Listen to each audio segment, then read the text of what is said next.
Madeline, we appreciate you very much. Taking you to this now, preparing to send your high schooler off to college next fall, that's a question. Financial aid process, yeah, can be certainly confusing, and parents are asking extra questions this year as the government shutdown continues. The shutdown is impacting the Department of Education, responsible for managing the $1.6 trillion federal student loan portfolio. According to the shutdown message on the department's website, people can still submit a FAFSA form and make payments on existing loans. Heartland News spoke with the director of Southeast Missouri State Financial Services Office, who says the shutdown will not impact things in the short term.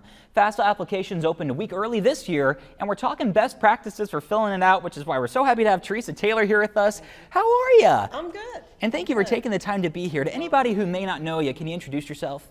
I'm Teresa Taylor, and I teach at Cape Central High School. Yes, and I can imagine you deal with this every single year, sending the kids off to college. What are the parents asking this year? Most of them are asking, are there as many problems and disasters as we had over the past couple of years? Yeah. And that is not what I've seen. I've seen students go in, parents go in, 15, 20 minutes, they're done with it. So I would encourage those that have gotten frustrated with it over the years, go back and try it.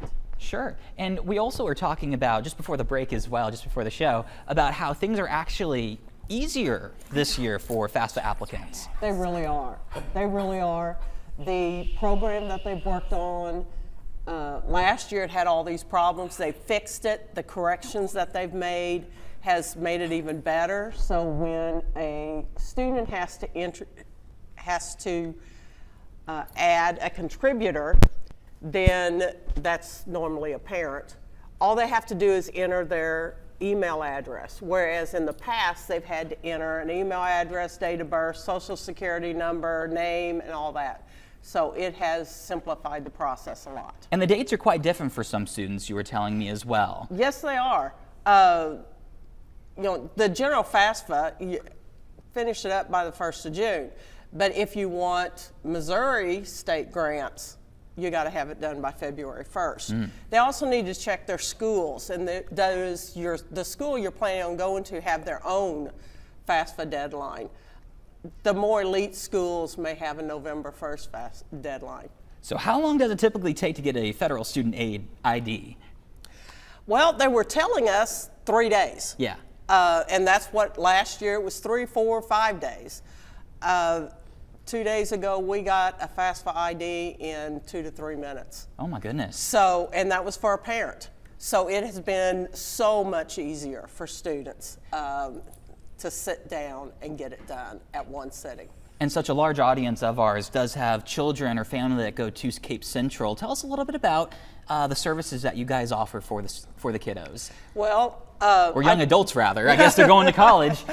I teach a college readiness class, and I have 75 seniors currently, and we spend the entire semester on getting ready for college. I also meet with parents and students after school.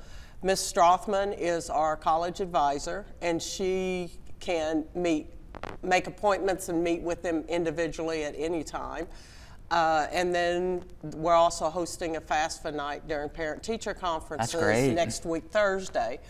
So it's going to be like noon to 7:30, but you can just come in, drop in, get it finished in 15 or 20 minutes and go on about your way. Well, we appreciate you taking the time to be here, sharing your information with all of us. Thank you. I'm sure this was very helpful to the parents who were like, oh my gosh, I have to do this. Yes, So, don't stress over it this year.